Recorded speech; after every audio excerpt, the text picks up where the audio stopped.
क्या जो bumper voting Bihar में हुई है उससे एनडीए 160 पार जा रही है? 243 सीटें हैं बिहार में। क्या बीजेपी और जेडीयू और गठबंधन 160 सीटें जीतने वाला है? बताएंगे आपको एक्सपर्ट्स क्या कह रहे हैं बंपर वोटिंग पर। क्यों हुई है बंपर वोटिंग, क्या वजह है, इसके मायने क्या हैं, कौन जीतेगा, ज्यादा वोटिंग से जीत होती है या फिर हार? बिहार के लोग क्या कह रहे हैं, पीएम मोदी क्या कह रहे हैं, बताएंगे आपको 160 पार के पीछे की कहानी। अगली बड़ी खबर, मोकामा में 1 करोड़ वाला प्लान। मोकामा में अनंत सिंह चुनाव लड़ रहे थे, लेकिन 1 करोड़ कैश मोकामा पहुंचने वाला था। उससे पहले ही यह कैश पकड़ लिया गया। आपको बताऊंगा यह कैश आखिर मोकामा क्यों जाने वाला था, क्या कहानी है इस कैश के पीछे की। अगली बड़ी खबर देखेंगे, पाक तालिबान का मिशन हिंदुस्तान, टीटीपी पाकिस्तान को घुस कर मार रहा है, नाक में दम कर दिया है। लेकिन यही तहरीके तालिबान पाकिस्तान का एक शख्स कहिए या आतंकी कहिए भारत में गिरफ्तार किया गया है। आखिर भारत में टीटीपी कौन सी साजिश रच रहा था? टीटीपी ने, जिसके लिए टीटीपी के लिए जो शख्स काम कर रहा था उसका नाम उसामा है। उसामा को एटीएस ने पकड़ा है और कौन से राज उगले हैं यह आपको बताऊंगा। अगली बड़ी खबर, 22 लाख स्कूली बच्चों के फेफड़े खराब।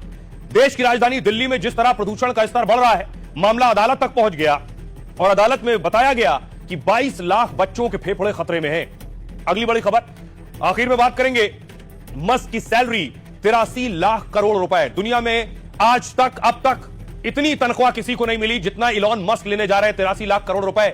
हर मिनट कितनी कमाई करेंगे मस्क, आपको बताऊंगा। दुनिया के कौन कौन से देश हैं जिनकी जीडीपी भी मस्क की तनख्वाह से कम है, इन तमाम खबरों पर करेंगे बात। आइए, महाराष्ट्र के भिवंडी में कंपनी में लगी भीषण आग, लाखों के नुकसान की आशंका, किसी के हताहत होने की खबर नहीं। देश के कई हिस्सों में गन्ना किसानों का बड़ा प्रदर्शन, कर्नाटक के बेलगावी में पुलिस और प्रदर्शनकारियों में झड़प। 8 दिन से उचित दाम की मांग को लेकर प्रदर्शन कर रहे हैं गन्ना किसान।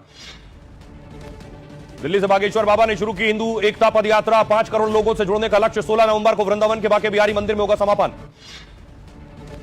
बिहार में राजनीतिक दलों ने दूसरे चरण के लिए झोंकी ताकत, एनडीटीवी से बातचीत में गृह मंत्री अमित शाह का दावा, 160 से ज्यादा सीटें जीतेगा एनडीए, कहा नीतीश कुमार ही होंगे अगले मुख्यमंत्री। पहले दौर की वोटिंग के बाद तेजस्वी यादव की एनडीटीवी से एक्सक्लूसिव बातचीत, कहा बिहार में महागठबंधन की गूंज सरकार बनाने का किया दावा, नीतीश सरकार की नीतियों को बताया गलत। बिहार के रक्सौल में सीएम योगी का कांग्रेस आरजेडी पर हमला, दोनों पार्टियों को बताया राम विरोधी, कहा जो राम का है वही हमारे काम का है। राहुल गांधी के हाइड्रोजन बम खुलासे में दिखाई गई ब्राजील की मॉडल से एनडीटीवी से बातचीत की, कहा कभी भारत नहीं गई, राहुल गांधी को नहीं जानती। महाराष्ट्र के डिप्टी सीएम अजित पवार के बेटे पार्थ पवार पर जमीन घोटाले का आरोप है, राहुल गांधी ने साधा निशाना, कहा 1800 करोड़ की सरकारी जमीन 300 करोड़ में बेच दी। आवारा कुत्तों पर सुप्रीम कोर्ट का आदेश, कहा स्कूल, अस्पताल और सार्वजनिक जगहों से कुत्तों को हटाया जाए, 3 हफ्तों के अंदर रिपोर्ट सौंपने का आदेश। दिल्ली एयरपोर्ट में आज 300 से ज्यादा उड़ानों में देरी हुई, एयर ट्रैफिक कंट्रोल में खराबी की वजह से दिक्कत, लाखों यात्री परेशान। अमेरिका में शटडाउन की वजह से सरकारी कर्मचारियों की भारी किल्लत, एक दिन में 700 फ्लाइट्स कैंसिल हुई है, 40 एयरपोर्ट्स ने उड़ानें घटाई। तुर्की में पाकिस्तान अफगानिस्तान की बैठक के बीच बॉर्डर पर बवाल हुआ, अफगान का दावा, पाकिस्तान के हमलों में 5 लोगों की मौत, तालिबानी सर्वोच्च नेता का आदेश, झुकना नहीं है। इंडोनेशिया में नमाज के दौरान मस्जिद में धमाका हुआ, 50 से ज्यादा लोग घायल, हथियार और बम बनाने का सामान बरामद, जांच पे जुटी पुलिस की टीम।